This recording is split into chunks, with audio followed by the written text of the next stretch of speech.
99% mental health டிஸார்டருக்கு காரணம் என்ன பார்த்தீங்கன்னா இன்சோமேனியா, அதாவது தூக்கமின்மை. அதுதான் காரணம் அப்படின்னு சொல்லி ஹார்வர்ட் யூனிவர்சிட்டி 2017 பண்ண ஸ்லீப் ஸ்டடி மூலமா சொல்கிறாங்க. அப்போ என்னதாங்க பண்ணுறாங்க, அவங்க தூங்காமல் என்னதாங்க பண்ணுவாங்க அப்படின்னு சொல்லி நீங்கள் பார்த்தீங்கன்னா நிறைய இதில் பாதிக்கப்படுறவங்க யாருன்னு பார்த்தீங்கன்னா யங்ஸ்டர்ஸ் தாங்க. இவங்க நைட்டில் தூங்காமல் என்ன பண்ணுறாங்க அப்படின்னு பார்த்தீங்கன்னா சமூக வலைத்தளங்களில் அவர்களை பற்றி என்னென்னலாம் போடுறாங்க அப்படிங்கிறத குறித்து பார்க்குறது அவங்களுடைய மேஜரான ஒர்க்கு. அதனால தான் அவங்களுக்கு தூக்கமின்மை ஏற்படுது அப்படிங்கிறது குறித்து சொல்லப்படுது. இந்த ஸ்டடியில் என்ன சொல்கிறாங்க அப்படின்னு பார்த்தீங்கன்னா 75% வந்து என்ன பண்ணுறாங்கன்னு சொன்னால் ஸ்னாப் சாட் அப்படிங்கிற ஒரு தளத்தை வந்து பார்க்குறவர்களாக இருக்கிறாங்க. 72 பேர் இன்ஸ்டாகிராமு, 73% வந்து பார்த்திங்கன்னா டிக்டாக் அப்படிங்கிற ஒரு வலைத்தளத்தை பார்க்குறாங்க அப்படின்னு சொல்லப்படுது. இந்த வலைத்தளங்களுக்கெல்லாம் இதிலிருந்து என்ன தெரியுமா கிடைக்கிது, உங்களுடைய நேரத்தை அவங்க என்ன பண்ணுறாங்கன்னா எடுத்துக்கிறாங்க. உங்கள் நேரத்தை அவங்க எடுக்கிறதுனால அவங்களுக்கு லாபம். நீங்கள் உங்கள் நேரத்தை கொடுக்கறதுனால உங்களுக்கு ஏதாவது லாபம் இருக்கா அப்படின்னு கேட்டிங்கன்னா ஒன்றுமே இல்லைங்க.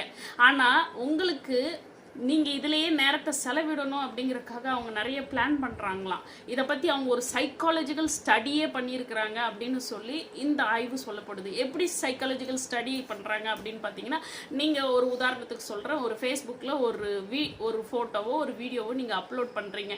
அதை பார்த்ததுமே ஒரு 20-25 பேர் அதுக்கு ஒரு லைக் போட்டுட்டு அதுக்கு ஒரு கமெண்ட் போடுறாங்கன்னு வச்சுக்கோங்களேன். உடனே உங்களுக்கு டோப்பமைன் ஒன்று செக்ரேட் ஆயிடுது. அதை பார்க்கும் பொழுதே அப்பா என்ன எத்தனை பேர் லைக் பண்ணாங்க அப்படின்னு உங்களுக்குள்ள ஒரு சந்தோஷத்தை தூண்டுது இல்லையா?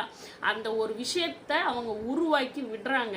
அந்த விஷயத்தை நீங்கள் மறுபடியும் வாங்கணுங்கிறக்காக மறுபடியும் என்ன பண்ணுறீங்கன்னா அடுத்த ஃபோட்டோ அப்படின்னு சொல்லி இணையதளத்தில் என்ன பண்ணிக்கிட்டே இருக்கீங்க, உங்களுடைய படங்களை பதிவேற்றி கொண்டிருக்கிறீர்கள். ஆனால் அதில் உங்களுக்கு போட்ட 25 பேரில் 24 பேர் எதுக்காக லைக் போடுறாங்களாம் தெரியுங்களா? அப்படி 24 பேரும் மறுபடியும் அவங்க ஃபோட்டோ போட்டால் நீங்கள் லைக் பண்ணுவீங்கன்றக்காகவே போடுறாங்கன்னு அந்த ஸ்டடி சொல்லுதுங்க. இது பார்த்தீங்கன்னா கிவிங் டேக் பாலிசி. இதில் ஆனால் உங்களுக்கும் லாபம் கிடையாது, அதை லைக் பண்ணவங்களுக்கும் ஒரு லாபமும் கிடையாது. இதனால் லாபத்தை சம்பாதிக்கிறவங்க யார் அப்படின்னு பார்த்தீங்கன்னா இந்த தளங்களை வைத்து கொண்டிருக்கிறதான நிறுவனங்களுக்கு தான் லாபங்க. அவங்களுடைய டாக்டிஸே உங்கள் நேரத்தை எப்படி உங்ககிட்ட இருந்து வாங்கலாம் அப்படிங்கிறத பற்றி அவங்க பெரிய ஸ்டடி பண்ணி அதை வந்து உங்கள் மூலயமா இம்ப்ளிமெண்ட் பண்ணிட்டு இருக்காங்க. நீங்கள் அதன் மூலயமா என்ன பண்ணிட்டு இருக்கீங்கன்னா பாதிக்கப்படுறது மாத்திரம் இல்லாமல் உங்கள் ஹெல்த்தும் போகுது, உங்கள் நேரமும் வீணாகுது.